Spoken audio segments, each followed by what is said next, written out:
네, 본문 같이 읽겠습니다. 사도행전 19장 1절부터 7절까지 동그라 읽겠습니다.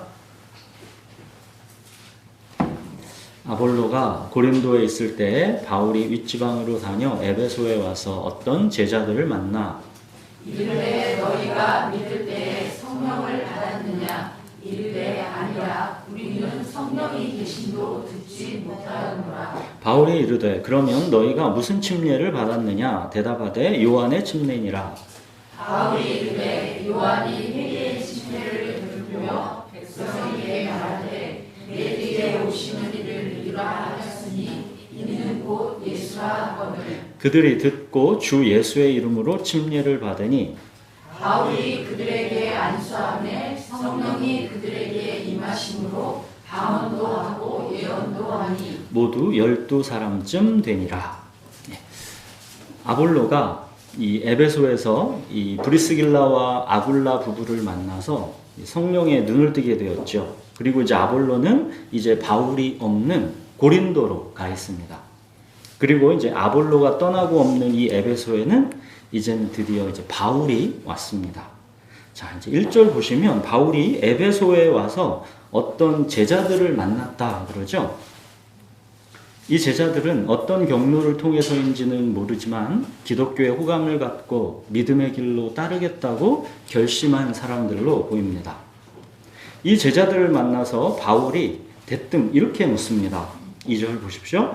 너희가 믿을 때 성령을 받았느냐? 여러분, 그러니까 말하자면 교회에 열심히 다니고 있는 이 제자들에게 바울은 대뜸 이렇게 왜 물었을까요? 바울은 교회에 열심히 다니는 이 제자들에게 어떤 모습을 보았길래 너희가 믿을 때 성령을 받았느냐? 이렇게 물었을까요? 이 제자들이 교회를 다닌다고 하면서 하는 행동들이 탕자처럼 방탕했기 때문에 이런 질문을 했을까요? 아니죠. 그런 사람들이라면 굳이 이렇게 물을 필요도 없이 당장 곧바로 그들을 앉혀놓고 예수 그리스도의 복음을 전했겠죠. 오히려 이 제자들은 예수님의 그 탕자의 비유에서의 작은 아들인 그 탕자와 같았던 게 아니라 오히려 그 비유에서의 큰아들과 같았기 때문입니다. 탕자의 비유에서 큰아들은 어떤 사람이었습니까?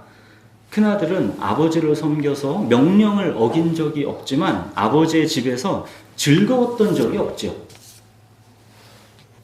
나는 이른 아침 6시에 포도원에 들어와서 온종일 수고하고 땀 흘리는 사람이라고 스스로를 여기는 사람이었습니다. 자기 행복과 자기 실현을 마음껏 추구했던 이 동생 탕자를 사실상 부러워했고 자기 포기와 자기 희생을 억지로 하면서 그게 억울하고 자기는 아까웠던 사람, 그게 큰아들이죠. 이 큰아들에게는 일할 것이 없으면 품삯을 받지 못한다라는 그런 두려움이 있었습니다. 내 모습 이대로는 사랑받는다 이런 확신, 그게 이 큰아들에게는 없었던 것이죠. 아버지는 나를 위해서 살찐 송아지를 잡고 큰 잔치를 베푸시고 함께 즐거워하자고 하시는 분이다라는 것. 큰아들은 아버지 하나님의 이 절대적인 용서와 사랑을 몰랐습니다. 그러니까 에베소의 이 제자들은 마치 그 큰아들처럼 예배, 봉사, 헌신 이렇게 하나님께 의무적인 열심은 있었지만 주는 나의 목자시니 내게 부족함이 없도다. 주는 나의 주님이시오니 주밖에는 내게 다른 복이 없도다. 이 만족과 기쁨과 감격이 에베소의 이 제자들에게서는 보이지가 않았던 것입니다. 바울은 그 모습, 그게 부활하신 예수님을 자기가 만나기 전에 그 자기의 예전 모습이기 때문에 한눈에 탁 알아보는 것이죠. 나를 믿는 자는 그 배에서 생수의 강이 흘러나오리라 하시니 이는 그를 믿는 자들이 받을 성령을 가리켜 말씀하시는 것이라. 바로 이 흘러넘치는 생수의 강, 이 강 같은 평화, 샘솟는 기쁨이 이 제자들의 모습에서 보이지를 않았던 것입니다. 이 제자들은 하나님의 율법의 의무를 다하려 하는 열심은 보이지만 그들에게서 구원의 감격과 기쁨이 느껴지지를 않고 빈들의 마른 풀같이 영혼에서 생기가 느껴지지를 않았던 것입니다.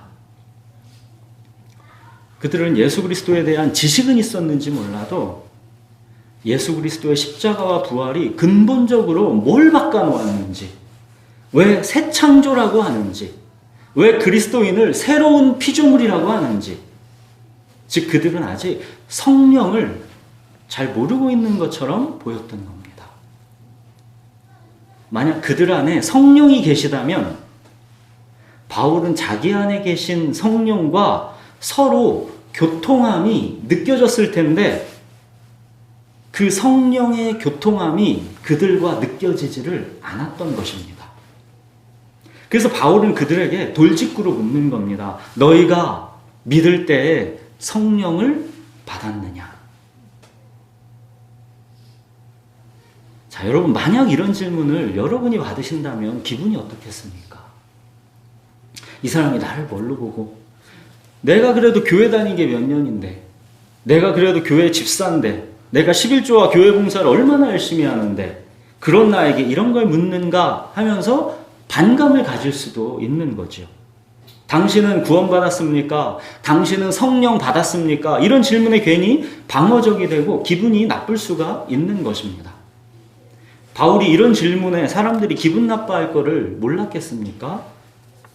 그러나 그들이 기분이 나쁘고 안 나쁘고가 중요한 게 아니라 그들의 영혼을 위해서는 가장 중요한 질문이고 반드시 확인해야 하는 것이기 때문에 돌직구로 묻는 겁니다. 너희가 믿을 때 성령을 받았느냐?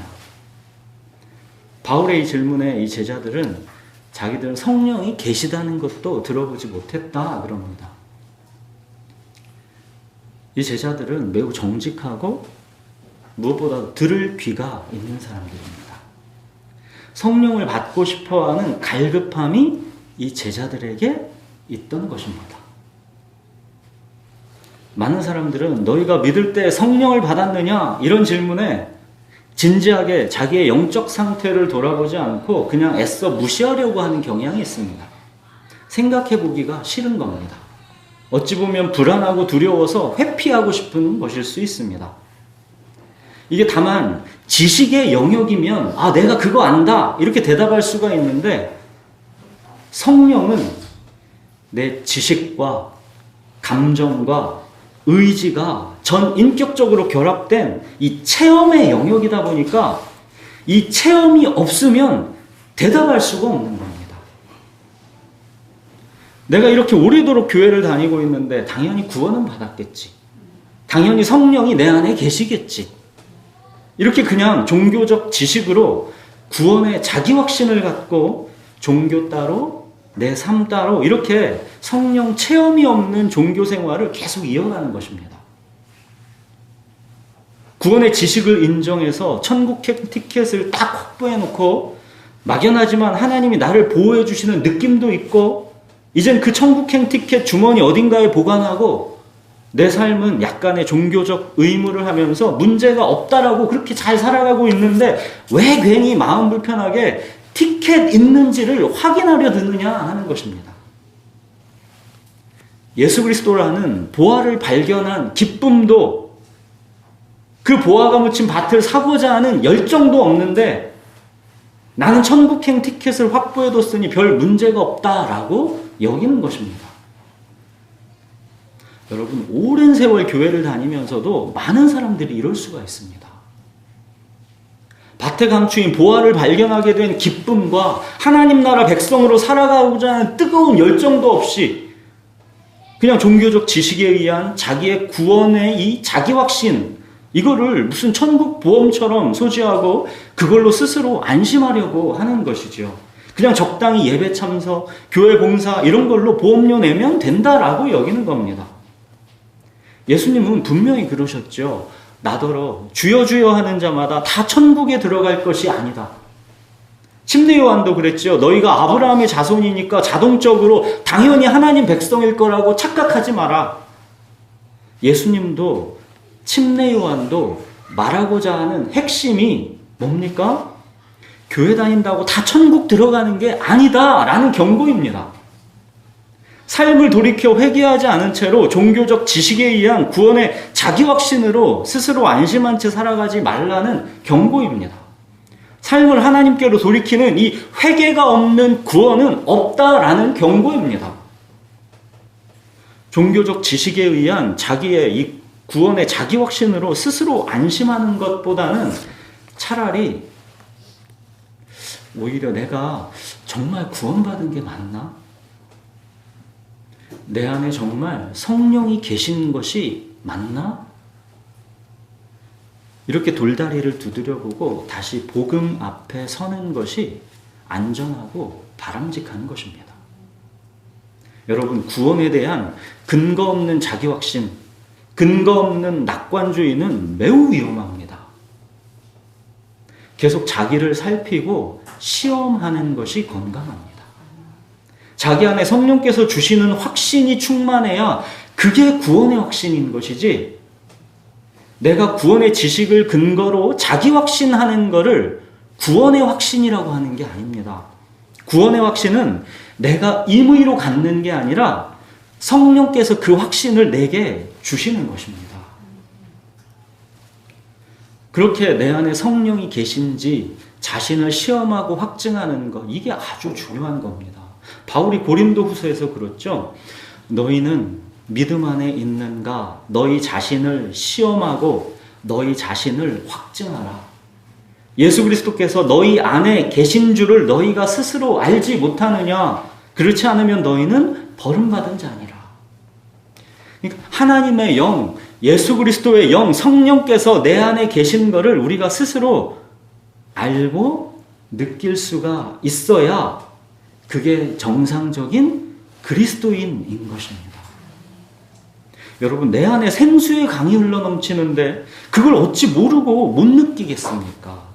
내게 강 같은 평화, 바다 같은 사랑, 이 샘솟는 기쁨이 넘치는데 그걸 어찌 모르고 못 느낄 수가 있습니까? 우리 이 땅에서의 삶이 항상 이렇게 막 충만하다는 건 아니죠. 그렇지는 않습니다. 우리 삶은 이 세상의 온갖 죄의 엉킴과 우리의 연약함 속에서 힘들고 어렵고 복잡합니다. 삶이 쉽지가 않습니다. 그러나 우리 그리스도인 안에는 이 강 같은 평화, 바다 같은 사랑, 이 샘솟는 기쁨이 흐르고 있는 것이죠. 때로는 가물어 메말라서 정말 아무것도 없이, 흔적도 없이 사라져버린 것 같아서도 하나님의 은혜가 들어오면 다시 그 샘솟는 기쁨과 평화와 사랑이 살아납니다. 생명이 있기 때문이죠. 다시 은혜의 강물이 흐르게 되는 것입니다. 성령의 계심도 들어보지 못했다는 그 제자들에게 바울이 이어서 묻습니다. 성령에 대해 들어보지도 못했다면 그러면 너희가 무슨 침례를 받았느냐? 그들은 자기들은 요한의 침례를 받았다, 그렇게 대답합니다. 그들도 지난주 아볼로처럼 이 요한의 침례, 즉 회개의 침례까지만 아는 사람들인 것입니다. 아볼로는 그래도 예수 그리스도에 대해서 지식적으로는 너무도 잘 알고 있었는데 이 제자들은 예수 그리스도에 대해 지식적으로도 모르고 있는 것처럼 보입니다. 이 제자들은 회개하고 하나님의 율법에 순종하는 삶을 살아가고 싶어하는 사람들입니다. 근데 내가 원하는 바 선은 행하지 아니하고 도리어 원하지 아니하는 바 악을 행하는도다. 오호라, 나는 곤고한 사람이로다. 이 사망의 몸에서 누가 나를 건져내랴. 이 탄식의 굴레를 벗어나지 못하고 갇혀 있었던 것입니다. 자유와 기쁨이 없이 답답해하던 이 제자들을 하나님께서 사랑하셔서 그들에게 바울을 보내신 것입니다. 오늘날은 이런 제자들의 모습이 오히려 그립습니다.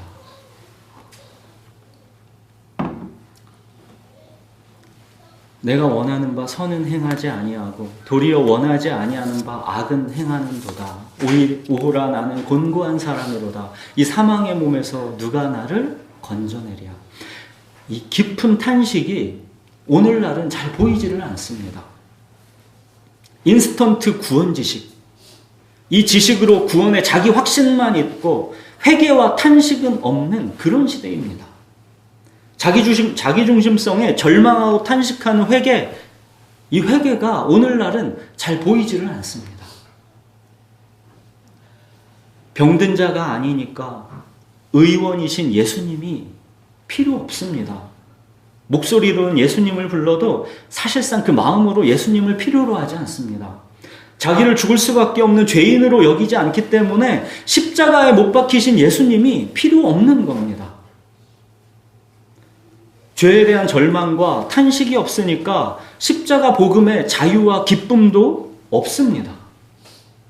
보화를 발견한 기쁨과 감격이 없고 그 밭을 내 소유를 다 팔아서라도 사고자 하는 뜨거운 열정도 없습니다. 혹시 모르니까 들어놓는 천국 보험과 참 하나님이 아니라 내가 만든 하나님, 그것만 있을 뿐입니다. 우리는 성령이 계심도 듣지 못하였노라. 이렇듯 복음에 목말라하고 성령의 담비를 간절히 구하는 이 제자들의 모습이 오늘날은 참으로 그리운 시대입니다. 자, 바울이 가르쳐 줍니다. 4절. 요한이 회개의 침례를 베풀며 백성에게 말하되 내 뒤에 오시는 이를 믿으라 하였으니 이는 곧 예수라. 침례 요한이 말했던 우리를 죄와 죽음에서 구원해 주실 그 구원자, 그 분이 바로 예수 그리스도다라는 것입니다. 그러므로 이제 그리스도 예수 안에 있는 자에게는 결코 정죄함이 없나니 이는 그리스도 예수 안에 있는 생명의 성령의 법이 죄와 사망의 법에서 너를 해방하였습니다. 이 복음을 이제 이 제자들이 만난 겁니다. 자, 그래서 5절 그들은 이 복음을 듣고 믿고 이제 주 예수의 이름으로 이제 침례를 받았습니다. 여러분, 핵심은 주 예수입니다. 주 예수. 예수님이 내 삶의 주님이시다라는 고백과 결단으로 내가 죽고 다시 태어난 것입니다. 그래서 주 예수의 이름으로 받는 침례입니다. 내가 그리스도와 함께 십자가에 못 박혔나니 그런즉 이제는 내가 사는 것이 아니요 오직 내 안에 그리스도께서 사시는 것이라. 나의 옛 자아, 그 지독한 자기중심성, 그 견고한 바위와도 같은 자기가 그리스도와 함께 십자가에 못 박혀 죽은 것입니다. 어느 누구도 건들 수 없었던 이 자기중심성이라는 이 내 안의 견고한 바위가 폭파되는 것입니다. 그리고 이제는 내 안에 그리스도께서 사셔서 나의 목자, 나의 주님이 되신 것입니다. 이것이 주 예수 이름으로 받는 침례이고 이게 바로 성령 침례입니다. 여러분, 주 예수입니다. 내 안에 예수 그리스도께서 사시며 주님으로 다스리시는 것입니다. 바로 이 주 예수를 고백하게 하시는 분, 그분이 바로 성령이십니다, 여러분. 성령으로 아니하고는 누구든지 예수를 주시라 할 수 없느니라. 여러분, 이거는 주여 주여 이런 구원의 지식을 내 입으로 말하는 걸 말하는 게 아닙니다. 이제 내가 사는 것 아니요 내 안에 그리스도께서 사시는 것이라.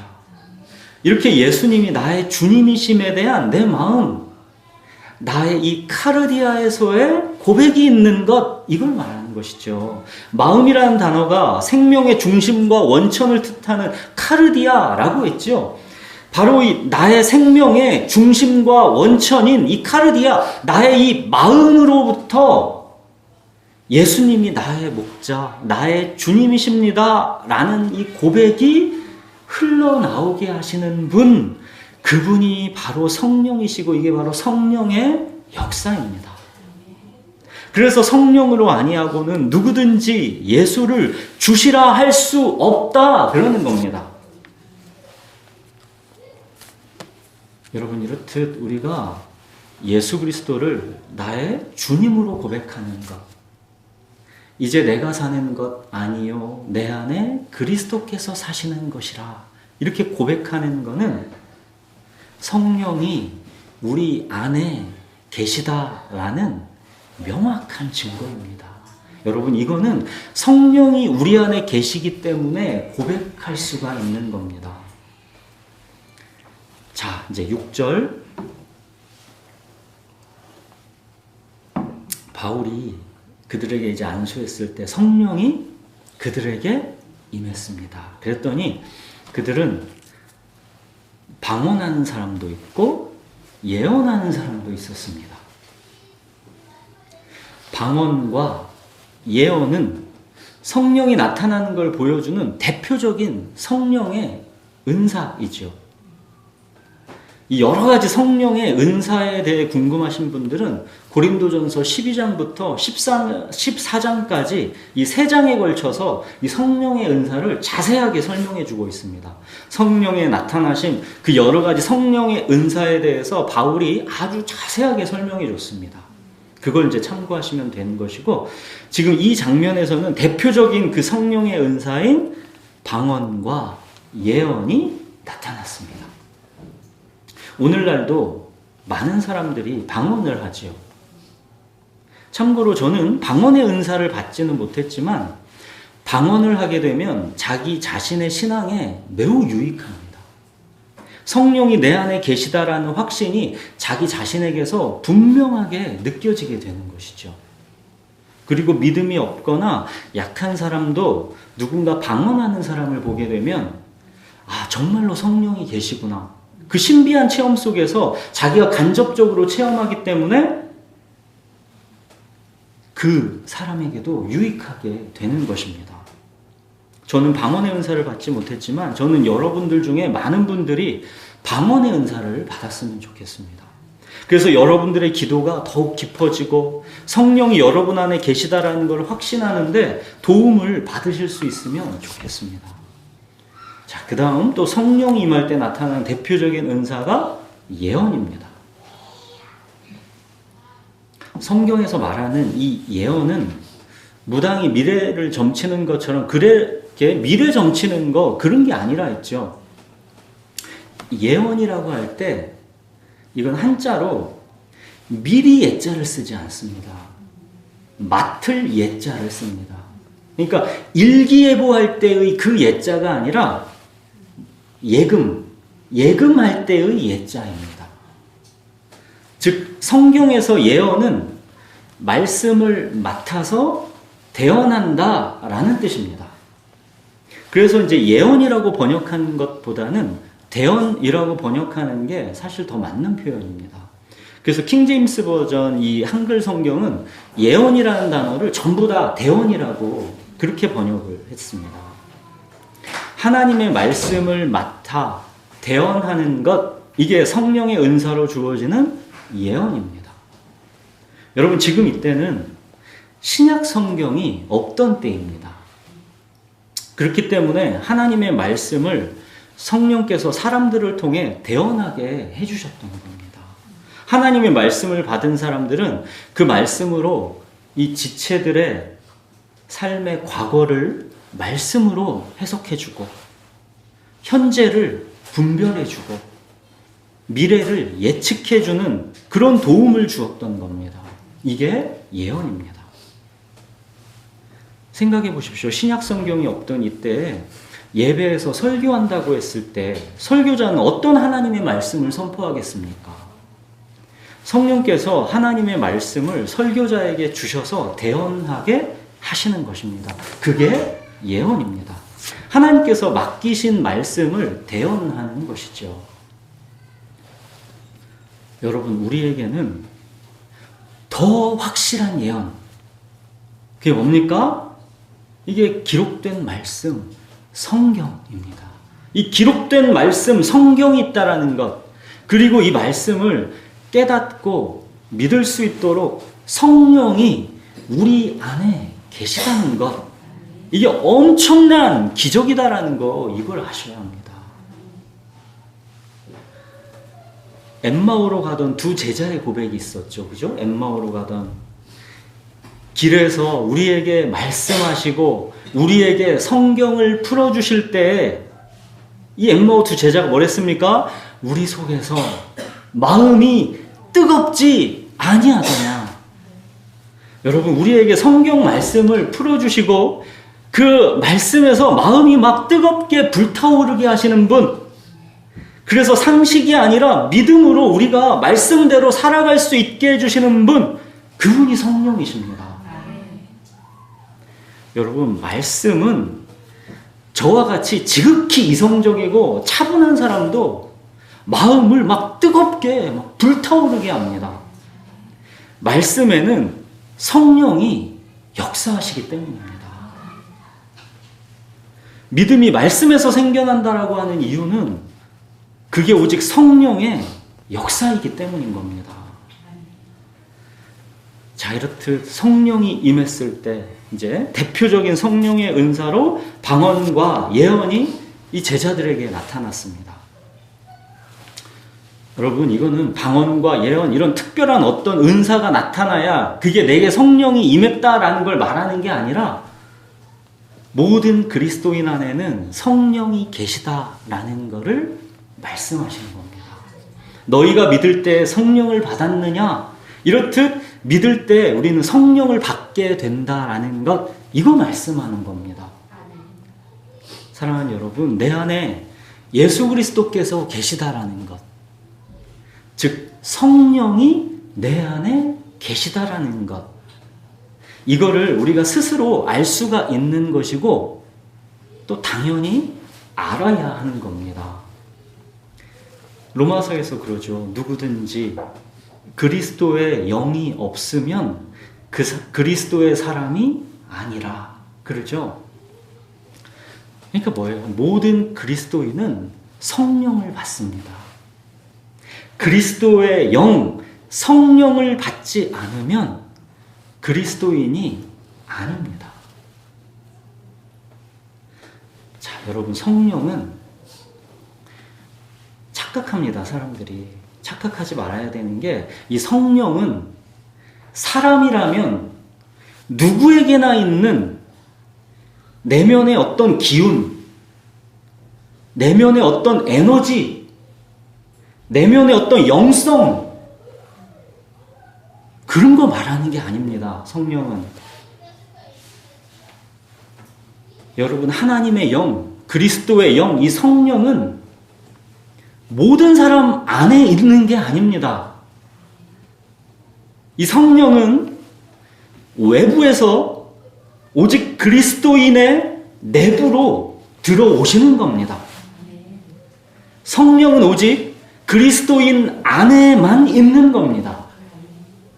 성령이 그 안에 계시지 않은 사람은 그래서 그리스도인이 아니라 그러는 겁니다. 사랑하는 여러분, 하나님의 영, 성령이 외부에서 그들의 내부로 들어와서 그 속에 거하시는 사람들, 그렇게 하나님의 생명이 들어왔기 때문에 죽었던 자가 산 자가 된 사람들, 그들이 그리스도인입니다. 그래서 하나님은 죽은 자의 하나님이 아니라 산 자의 하나님이다 하는 겁니다. 그리스도인들은 죽어있는 마른 뼈들이 아닙니다. 하나님의 영, 생기가 부어진 산 자입니다. 삶에 지쳐서 젖은 장작처럼 결코 불타오를 것 같지 않은 우리 마음도 성령께서 불을 붙이시면 그 타오르지 않을 것 같은 젖은 장작이 불타오르는 겁니다. 이 뼈들이 능히 살겠는가 싶은 그 마른 뼈들이 살아나는 겁니다. 지극히 큰 군대로, 주의 움직이는 교회로 다시 새롭게 주님께서 살려내시는 겁니다. 지금 이 에베소에서 주 예수를 믿고 성령 받은 이 12명의 제자들, 그들이 앞으로 있을 이 에베소, 이 도시에 이제 어마어마한 부흥이 있을 것인데 그 부흥의 주역들입니다. 그들이 주의 움직이는 교회가 되는 겁니다. 사랑하는 여러분, 성령은 우리 안에서 끊임없이 우리의 마음, 우리의 생명의 중심과 원천인 이 카르디아를 오직 하나님께만 두도록 계속 우리를 잡아서 이끄시는 겁니다. 그래야 우리가 살기 때문입니다. 우리 마음이 하나님께 가 있지 않으면 우리는 육체의 만족과 이생의 자랑을 집착하든가 그렇게 살만한 게 아니면 또 거꾸로 막 이쪽으로 가가지고 불안과 두려움, 염려에 사로잡히든가 이 사이를 막 왔다 갔다 하는 겁니다.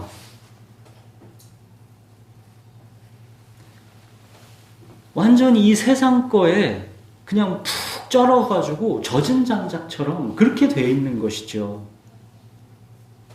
이거는 산자답게 사는 게 아닙니다.